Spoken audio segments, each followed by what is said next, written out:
ये कहानी मुझे मेरी माँ ने सुनाई थी।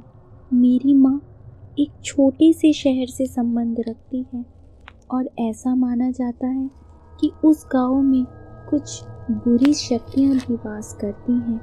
ऐसी ही एक बुरी आत्मा से सामना हुआ मेरे नाना जी का।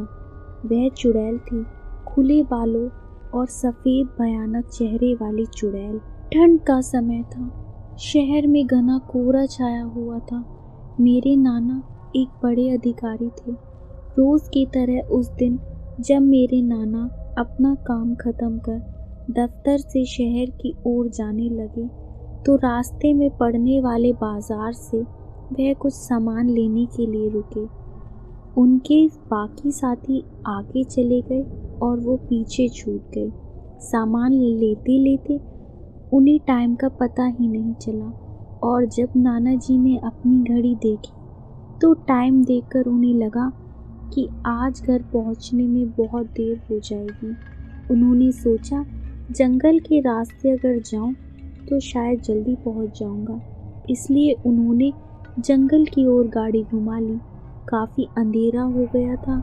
नाना जी तेज़ गति के साथ गाड़ी चला रहे थे, लेकिन उनकी गाड़ी के आगे एक औरत आ गई। उन्हें झटके से ब्रेक मारनी पड़ी। जो औरत गाड़ी के सामने आई थी वो तेज़ तेज़ रो रही थी। नाना जी को लगा कि वह ज़रूर किसी मजदूर की पत्नी होगी जो रास्ता भटक गई है। रास्ता सुनसान था, इसलिए उन्होंने सोचा कि इस महिला की मदद करनी चाहिए। उन्होंने उस औरत से पूछा कि वह यहाँ जंगल में अकेले क्या कर रही है। उसने कोई जवाब नहीं दिया और जोर जोर से रोने लगी। ऐसा लग रहा था मानो सारा जंगल उसकी आवाज़ से गूंज रहा हो। नाना जी ने पूछा कि उसका घर कहाँ है, तो भी वह कुछ नहीं बोली। नाना जी ने उसे बोला कि तुम मेरे साथ मेरे घर चलो, सुबह तुम्हें तुम्हारे घर छोड़ दूंगा।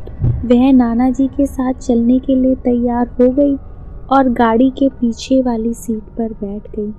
रीति रिवाज के कारण उसने अपने सिर पर घूंघट डाल रखा था, जिसकी वजह से उसका चेहरा छिपा हुआ था। गाड़ी पर अब नाना जी का इंतजार कर रहे थे। जैसे ही गाड़ी की आवाज़ आई, सब भागकर इकट्ठा हो गए। जब उस महिला के बारे में घर में पूछा गया तो नाना जी ने सारी कहानी बताई। नाना जी ने कहा, आज खाना यही बना देगी, लेकिन मेरी माँ को उस महिला पर शक हो गया। उन्हें लगा कि यह कोई चोर है जो घर का सामान चुराकर भाग जाएगी। माँ ने उसे रसोई में जाकर खाना बनाने को कहा। वह बिना कोई जवाब दिए वहाँ से चली गई। रसोई में से अजीब सी आवाज़ें आ रही थी। बस रसोई में सारा सामान रखवाकर मेरी माँ ने उसे कहा कि सब भूखे हैं, इसलिए जल्दी खाना बना दे। उसे रसोई में भेज तो दिया, लेकिन माँ का मन अभी भी शांत नहीं हुआ। 10 मिनट बाद माँ रसोई में पहुंची तो देखा अभी वह थैले में से मछलियाँ ही निकाल रही थी। यह देखकर माँ को गुस्सा आ गया।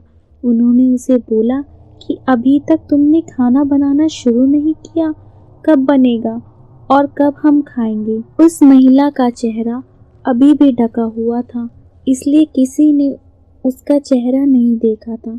माँ उसका चेहरा देखने की कोशिश करती रही, लेकिन उन्हें उसकी झलक भी दिखाई नहीं दी। माँ ने कहा, कोई ज़रूरत हो तो बुला लेना, लेकिन फिर भी वह कुछ नहीं बोली।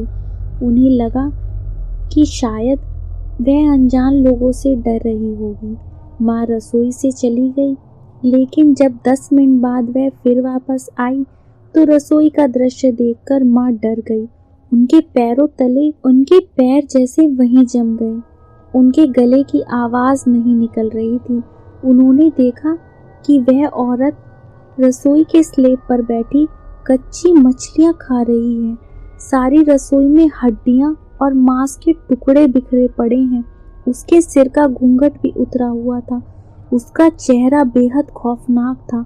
बाल बहुत बड़े और नाखून एकदम काले। वह मछलियाँ खाने में मगन थी। इसलिए उसका ध्यान माँ पर नहीं गया। माँ भी चिल्लाई नहीं कि कहीं वह और ज़्यादा खतरनाक ना हो जाए।